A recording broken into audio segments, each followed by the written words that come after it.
We are ready this morning for Lesson 12. Going to be finishing out the law this morning. Ready for Lesson 12, number 19.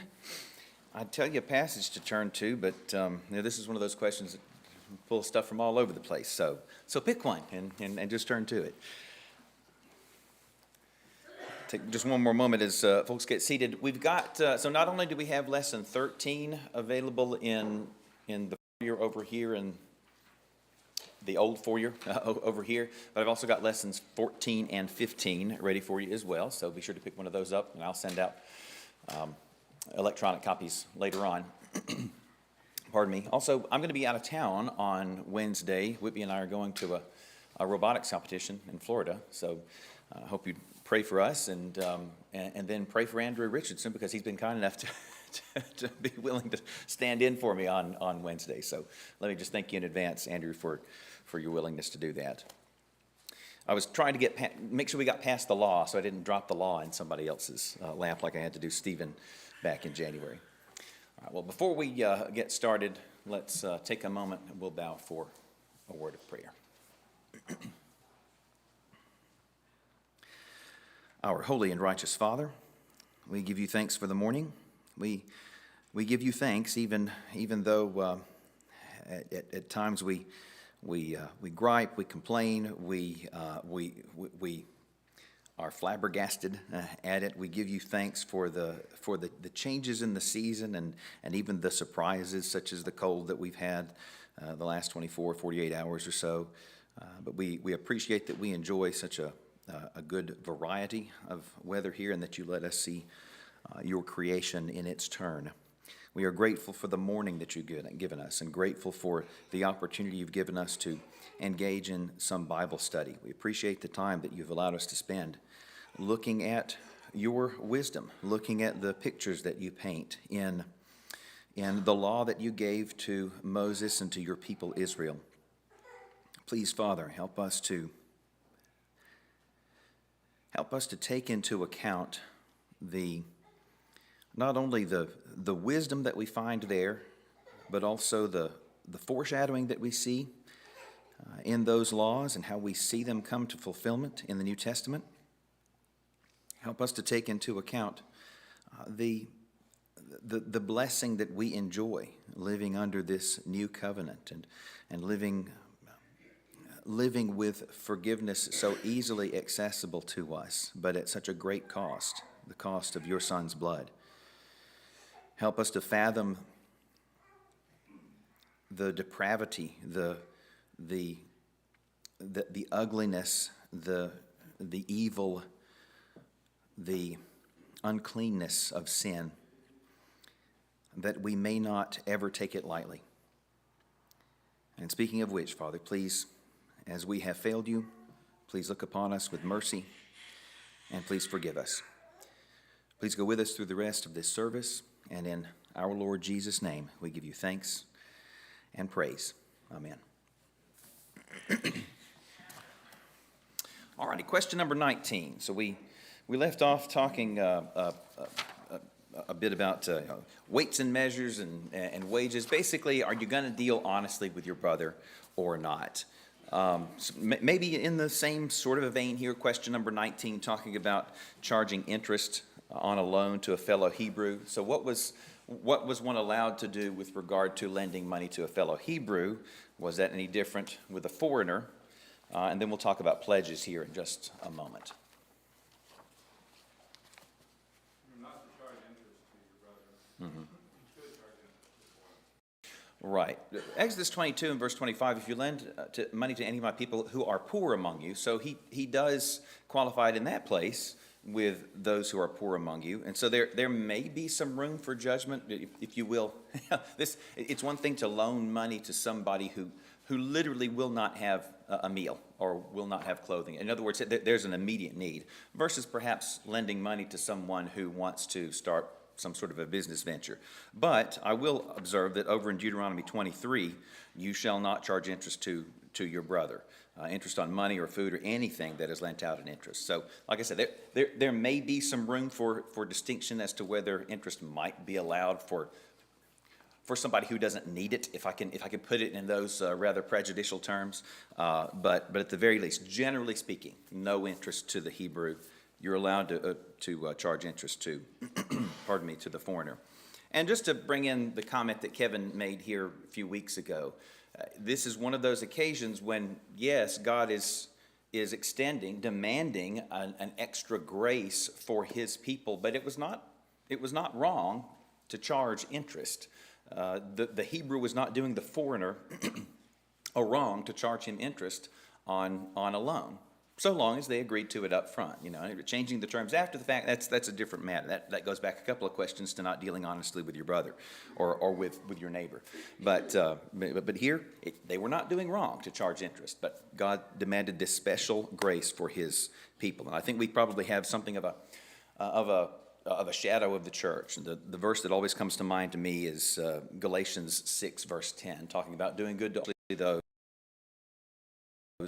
of the household of faith. Now, what about pledges? What were the rules with regard to pledges, or collateral is probably the word that we would use these days?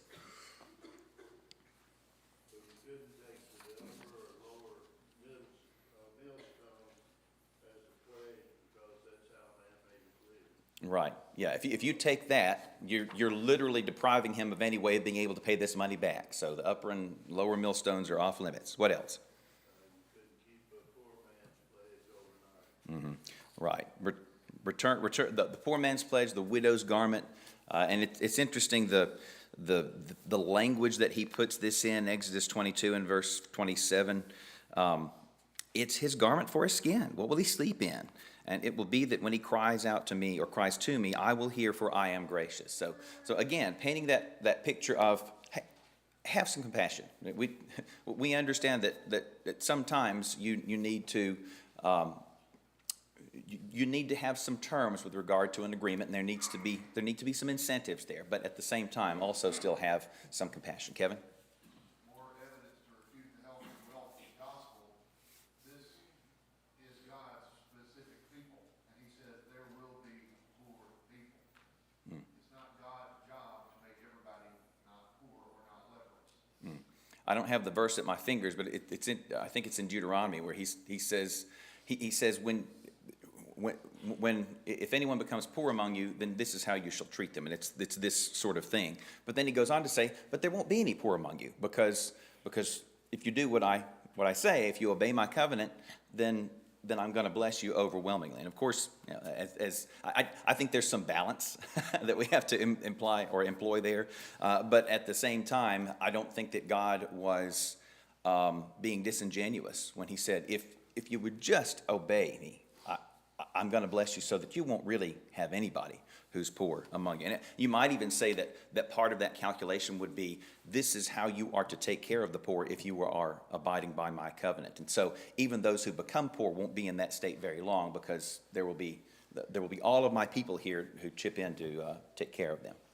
And then just reading ahead there in Exodus 22, I thought it's interesting, in the same breath, the writer says, you shall take care of the poor. The next verse, you shall not revile God nor curse your ruler. Mm-hmm. So now he's gone from the poor to the ruler among you. In the next verse, the first fruits belong to God. Mm-hmm. So here he says, the poor, your rulers, and me, back to back to back. So it shows in that context, these all matter, in a sense, equally. Obviously, we would say put God first. Mm-hmm. Right. But they all fall into place, but this is not a lower command. Look at the context, I mean, from the standpoint of this matters. Right. So you've highlighted something here that I think. I think it's effective to study these things in categories. But you've highlighted something that I think is something that we lose when we say, okay, well, let's talk about judicial laws, and then let's talk about cleanness laws. Lots of times, a number of those are grouped together, but especially with these interpersonal laws, we're pulling from stuff all over the place, and we don't get that flow of context. So pay attention to that maybe when you're reading through and you observe some of these laws, and don't necessarily focus in on just the one thing that either I'm asking a question about or maybe that sticks out to you. Notice that there's a flow of thought. think maybe Trevor has observed that with regard to the Proverbs lots of times, and I think he's doing it now, right?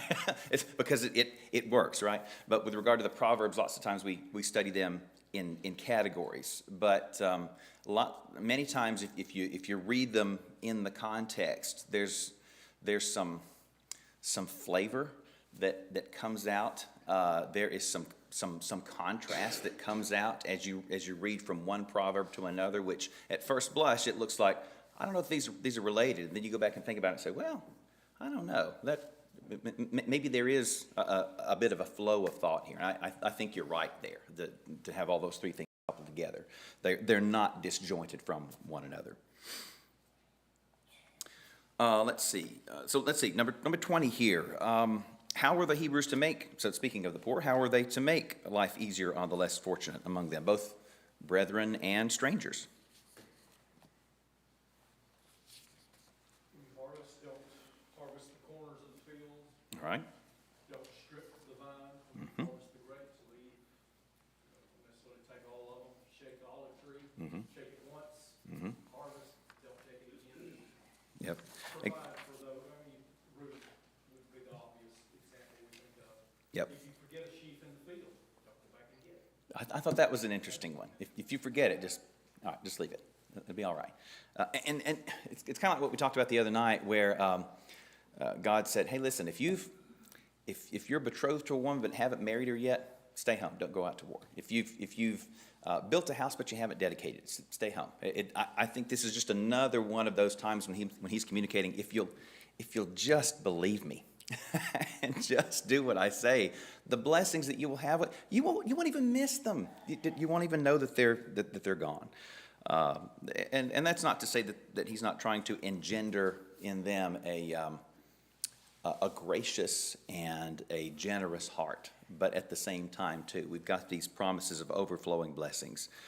You'll barely even notice that you did without. So that's good. The gleanings, and if you forget one of those sheaves, I think it's interesting here that God takes particular notice of the disadvantaged here. Leviticus 19 verse 14: "You shall not curse the deaf, nor put a stumbling block before the blind, but shall fear your God. I am the Lord." I just kind of hard for me to imagine that anybody would even want to do that. There are a few times when God says, "Don't do this," the kind of stuff that didn't even come into my mind. So he's telling them ahead of time that you're going to want to do this, but this is not something that comes from me. This is something that comes from the mind of man. Well, I'm almost surprised that he doesn't throw something like that in here. Who wants to curse the deaf? Who wants to go and put a stumbling block in front of the blind? But, men are men. All righty, let's see. Number 21 here. Yes, sir. We're moving on, so one of the reasons why, right, is to remember their times as Egyptian slaves. Absolutely. Remember where they came from, for the hardships, where they were at. Provide some of that graciousness unto others, blessings of them. Yeah, I know I've hit that a number of times, and maybe I feel like I've said it enough, but I don't mind if you bring it up some more. Obviously, they needed to be reminded of it. The fact that God had delivered them from bondage. Let every opportunity where you see somebody suffering a disadvantage remind you that you were delivered from bondage. That's a good point. All right, treatment of foreign slaves versus treatment of Hebrew slaves. I'll just cut this short here. The long and the short is if you had a Hebrew as a servant, then you had to release him either in the Sabbath year or in the year of Jubilee. But if you purchased a slave who was a foreigner, he was your property perpetually, apparently even through the year of Jubilee. And again, as we've said already, this is not a wrong. This is a special grace that God extended to his people, but this fellow sold himself into slavery. You purchased him. That was the agreement. So you're not doing the fellow wrong to say, okay, you're my property perpetually. I'll throw in one more thing. We have some verses in the New Testament. I want to be very careful. Let's not take these very far at all, in fact. But I don't think that they're there for no reason. This is Revelation 2, verses 26 and 27. I believe this is at the end of the letter to Thyatira. He says, "And he who overcomes and keeps my works until the end, to him I will give power over the nations." And then he quotes from Psalm 2. He shall rule them with a rod of iron. They shall be dashed to pieces like the potter's vessels, as also I have received from my Father. And then over in chapter 5, in all of the praise that the heavenly host are heaping upon Jesus, in the midst of that, they say, and have redeemed us to God by your blood out of every tribe and tongue and people and nation, and have made us kings and priests to our God, and we shall reign on the earth. So this idea that Israel had a certain dominance that they could exercise over foreigners around them, I think that there is a certain shadow in the church. Now, what I'm not saying, okay, what I'm not saying is let's all pick up arms and go subjugate those pagans and make them serve us. But what I am saying is that there is a sense in which we reign with Jesus. There is a sense in which this creation serves us, I think.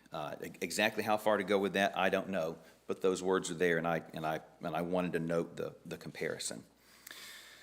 Let's see. If number 22 here, did I hear somebody?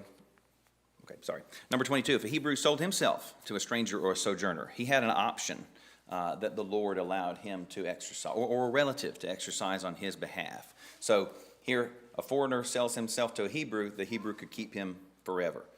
And I'll just be honest, I think this option was probably available. If the Hebrews are going to be a gracious people, this option was probably available to the foreigner as well. But in particular, he calls it out with regard to Hebrews. What could a Hebrew do if he sold himself into slavery to a stranger or a sojourner? himself or a relative could redeem him. Mm-hmm. And even if he didn't, in the year of Jubilee, he went free. Yep, there you go. So he would go free in the year of Jubilee regardless, but before that, he could redeem himself if he came by means to do that, or a relative could do that. And again, can't fail to, I think, see the connection here. What is one of the terms that is applied to the salvation that Jesus affords to us? Redemption. And so here you are. You were the property of another. You were under the thumb, if you will, of someone who is hostile to you. But then there's a way for you to be redeemed. And Jesus gives us that same redemption from the devil and from the punishment that our sins would justly deserve. And also the analogy of slavery to freedom. Slavery to freedom, yep. Absolutely. Absolutely, yeah.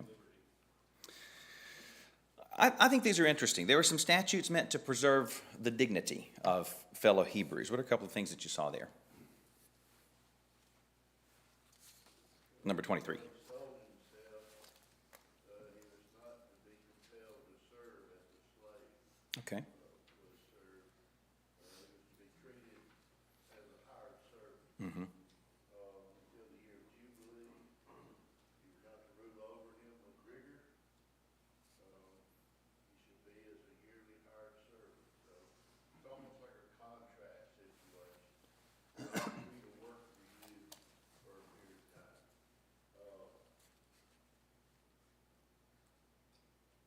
If you lend your brother anything, you should not go into his house to get his pledge. So, privacy was protected. The wicked man deserves to be beaten. He should be made to lie down and be beaten in the presence of the judge with a certain number of blows, not to exceed 40. Lest your brother be humiliated in your sight. So basically, it's, the judge is there to see that punishment is ministered, but he's also there to observe that he doesn't go too far. Mm-hmm. Yeah.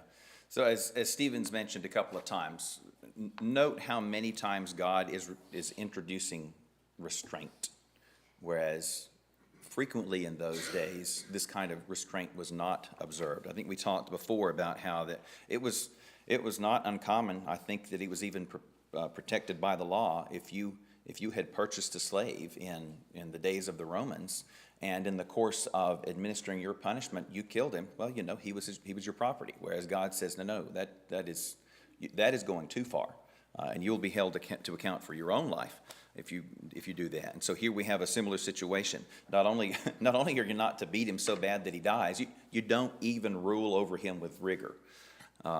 Even if a fellow has committed a crime that deserves punishment, the punishment needs to fit the crime. So let's not make, so let me back up to something I said last class. I said shame's a good motivator. Well, there's shame, and then there is, well, what's another word? What's another word that means that the shame goes too far? I guess humiliation might be a good word. There's shame, and then there's just outright humiliation. It's one thing to say, hey, you have committed a crime, and this is a just punishment due you, versus you have committed a crime, and we are going to exact our pound of flesh. There seems to be two different attitudes here, and so I like the way he introduces that balance, even for somebody who was guilty and deserves punishment. This is another one of those places where God gives the reason why, too, in verse 43. Leviticus 25, do not deal with him with severity, but you are to revere God.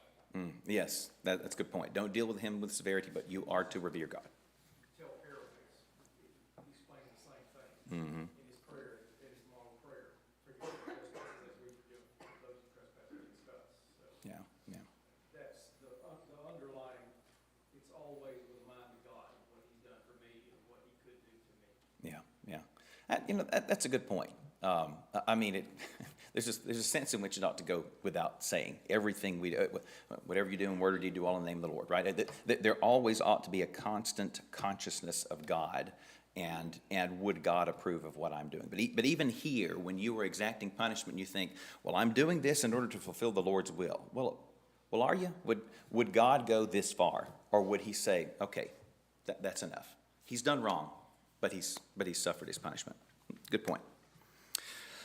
We really hit on this in a previous question, but just to add one more little wrinkle, I said state in a few words how Israelites were to treat others. Of course, we all know love your neighbor as yourself, but I think it's interesting that in Leviticus 19, verse 34, we're familiar with verse 18, the second great commandment, but in 34, he even throws in the stranger. So there's the lawyer who says, so Lord, exactly who is my neighbor? Thinks he's so cute, so clever there. And Jesus says, well, let me tell you a story. And of course it means everybody. Oh, even the foreigner. You see how that Samaritan did in my story, did one of your fellow Israelites right when your fellow Israelites would not? So your neighbor is everybody whom you can come in contact with you. Hebrew or stranger, either one. As we're talking about compassion that we're supposed to have, or that the Hebrews, and likewise us, but the Hebrews were supposed to have toward their fellow man, what about even animals? What were some of the rules that God introduced there?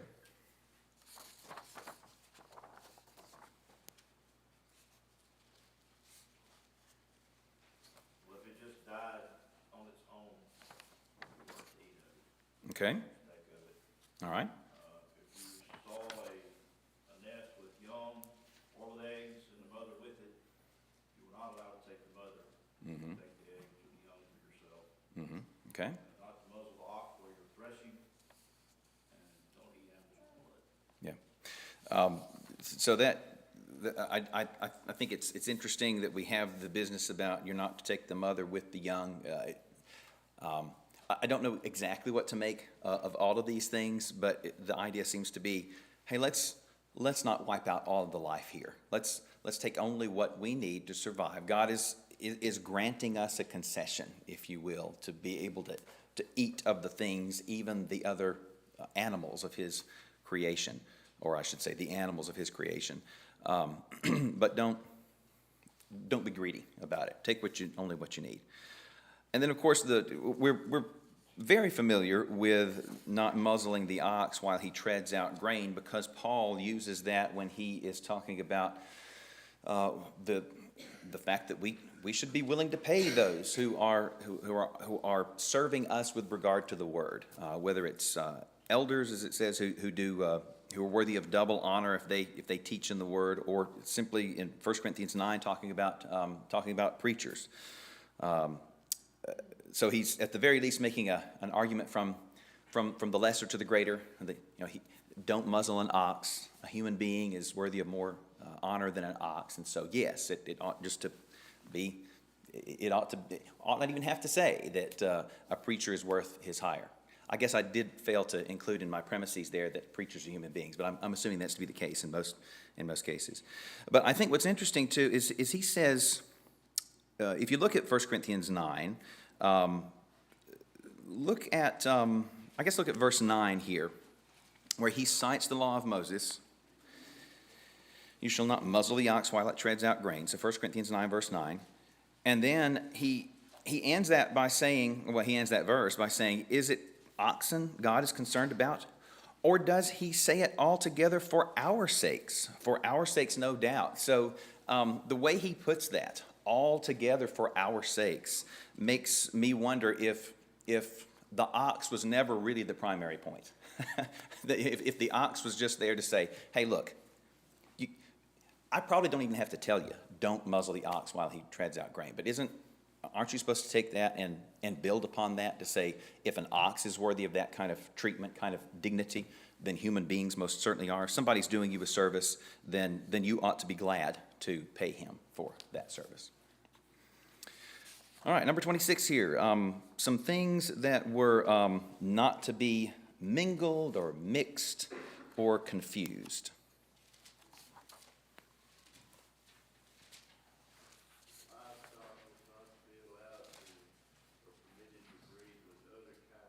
Okay, so keep livestock should breed with its own kind, not with other kinds.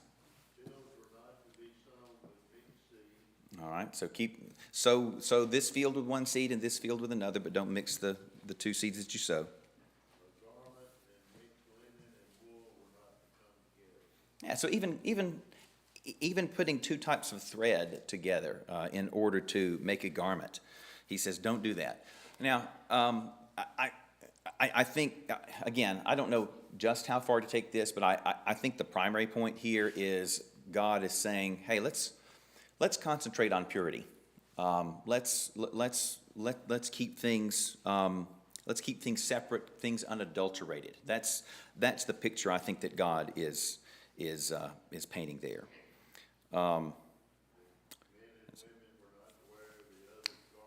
Yes. So seeing this one, men and women should not wear. Women should wear women's garments. Men should wear men's garments. Seeing this one and looking around today kind of makes me think, well, maybe I need to go back and rethink the business about keeping fields sowed with just one kind of seed and keeping garments made with just a single kind of material.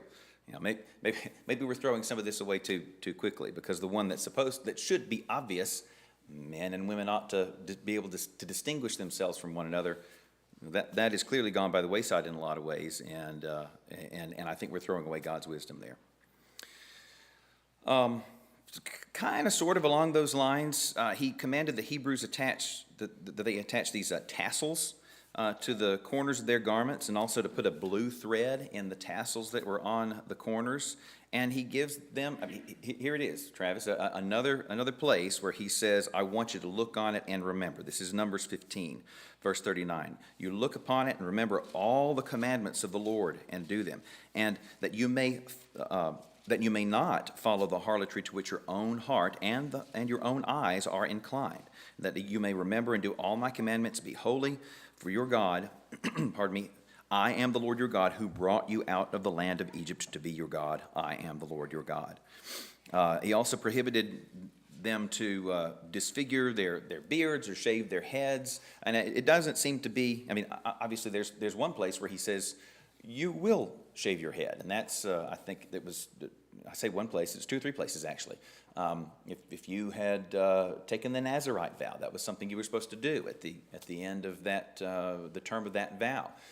The Levites, when they were consecrated for service to the priests, they shaved everything. So there are some places where he says, yes, you will do this, and it's appropriate in those cases. But to do these sorts of things, tattoos, shaving of the head, disfiguring the beard for the dead, or in some sort of idolatrous practice, that's where he's definitely forbidding it. I want to throw, just as we get here to the end, I want to throw a few more observations, and then we'll move on to lesson number 13, and we'll be into the wandering. Well, I'm going to say that it's the wandering, even though strictly speaking, you might say we're still in the period of the Exodus. But I'll go ahead and call it the wandering here in just a minute. But notice something that comes up a number of times as we look at various passages throughout the law. This is Leviticus 18, verses 24 through 28. Notice how many times the land is pulled into the picture. It's not just that you're disobeying God. It's not just that you're defiling yourself. It's once you get into the land, you're even going to pollute the land. And then the land finally gets to a point that it can't stand the wickedness any longer, and it's going to vomit you out. So here's Leviticus 18, beginning in verse 24. Do not defile yourselves with any of these things, for by all these the nations are defiled, which I am casting out before you. For the land is defiled. Therefore, I visit the punishment of its iniquity upon it, and the land vomits out its inhabitants. You shall therefore keep my statutes and my judgments, and shall not commit any of these abominations, either any of your own nation or any stranger who dwells among you. For all these abominations the men of the land have done who were before you, and thus the land is defiled. Lest the land vomit you out also when you defile it, as it vomited out the nations that were before you. We talked about this before when we were talking about the penalties for murder. But Numbers 35, 34, and 30, Numbers chapter 35, verses 33 and 34. So you shall not pollute the land where you are, for blood defiles the land, and no atonement can be made for the land, for the blood shed on it, except by the blood of him who shed it. Therefore do not defile the land which you inhabit, in the midst of which I dwell, for I, the Lord, dwell among the children of Israel. So there's part of the reasoning, right? Not only is God claiming this people, but he's also claiming this land that he has given them to inhabit. So if I'm going to be among your people, then I am part of the land almost. And so when you pollute the land, you're polluting me by extension. Leaving the man who was hanged, leaving him overnight. Same sort of thing, Deuteronomy 21 and verse 22 and 23. It says, bury him that day so that you do not defile the land which the Lord your God is giving you as an inheritance. And then even what we talked about on Wednesday, the woman who is divorced and marries a second husband, and then he dies or puts her away, and then she goes back to the first husband. He says, even that you shall not bring sin on the land which the Lord your God is giving you. All righty, well, that's about all I have to say about the law, except to throw one more passage in just as a matter of focus here. Why was it so important to keep this law? Well, Deuteronomy 14, verses 1 and 2, you are the children of the Lord your God, for you are a holy people to the Lord your God, and the Lord has chosen you to be a people for himself, a special treasure above all the peoples who are on the face of the earth.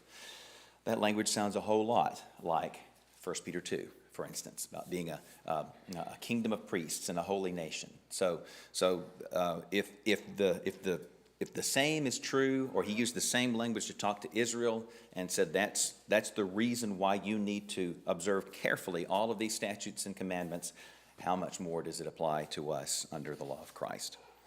I thought we're running a little bit behind, but I thought I might take a page from David's book the other night when he read Leviticus 26. So let me just give that as an exercise to the reader, as it were. Just take a look at Leviticus 26 one more time and look at all the blessings he promises and then all the curses that he promises for disobedience.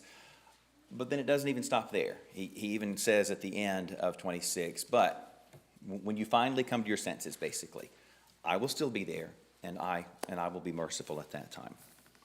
All right, any other comments, observations before we move into Lesson 13?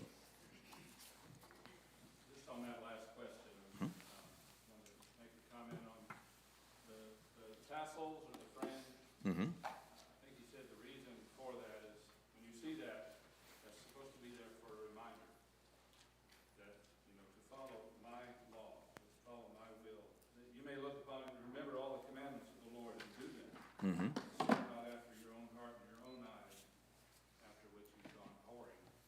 So there's something physical there to remind them Mm-hmm. of my law. It kind of reminds me of Deuteronomy 6. It says, tell your children about my law when you rise up, when you lie down, when you walk around. In other words, all the time when you're awake. Mm-hmm. And then verse 8 says, bind them for a sign upon your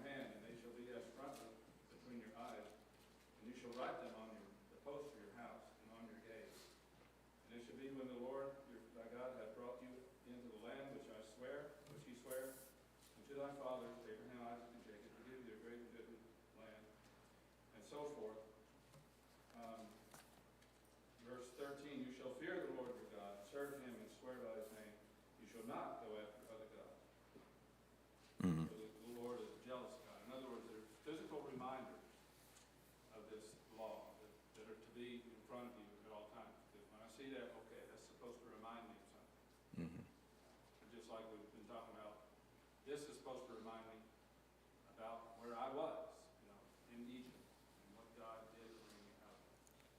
Yeah, and I almost hate to go on and mention this, but I think you make a fantastic point, saying that there were all of these reminders that not only that God did not necessarily have to put in front of them, but drew their attention to, but even with these tassels and such, he said, do this for this very purpose. I want you to think about this when you look upon these things.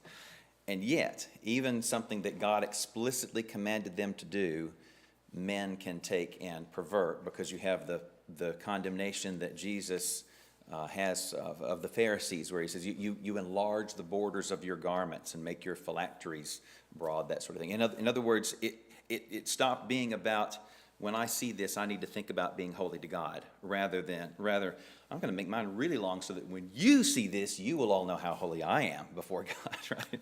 It's a total perversion of that altogether. All righty, yes. Also, finishing up the law, just to think about Deuteronomy 30, where the Lord tells him in verse 11, "For this commandment which I give you today is not too difficult to you, nor is it out of reach." Mm-hmm. We think about this law was hard. There's a lot of things for them to remember and keep. But as you read through it and understand it, it wasn't too hard, nor was it too much. Mm-hmm. They could do it. Yep. And there's a lot of lessons for us to learn from that. Yeah. Good law. It's a good law. By the way, just as a matter of preview of coming attractions, our last, or at least my intentions are, our last lesson we'll do an overview of the book of Deuteronomy and then look at some specific places. And so I imagine we'll, or at least I intend for us to pick up that. But good point. It's not too hard for you. And of course, we have a similar sentiment that John writes to us in his epistle, his first epistle, right? That the commandments of the Lord are not egregious, right? Or grievous rather. All right. So. Having completed this study of the law, we'll finally pick back up with the narrative. And as I say, strictly speaking, we're not in the wandering, depending on how you want to draw lines, we're not in the wandering yet, because they have not received the curse of Numbers 14.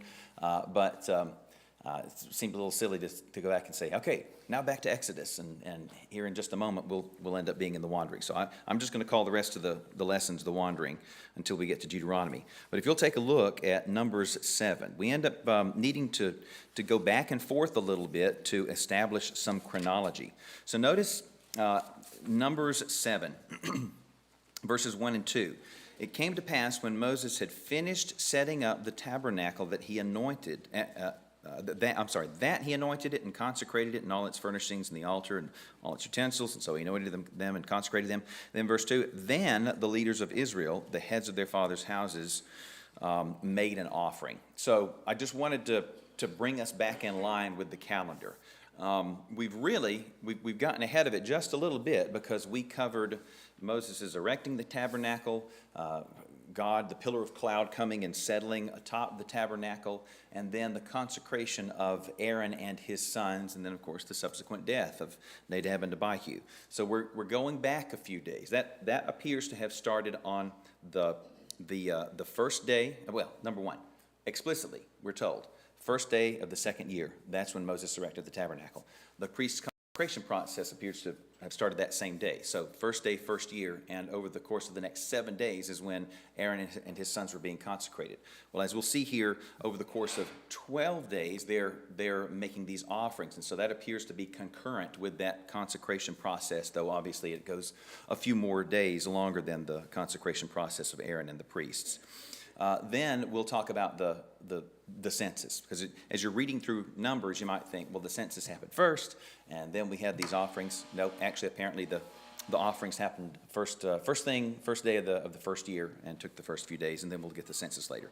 Okay, so didn't even really get started, but that's okay. So Andrew will pick us up with question number 1 in lesson 13. Again, thank you for your kind attention and comments.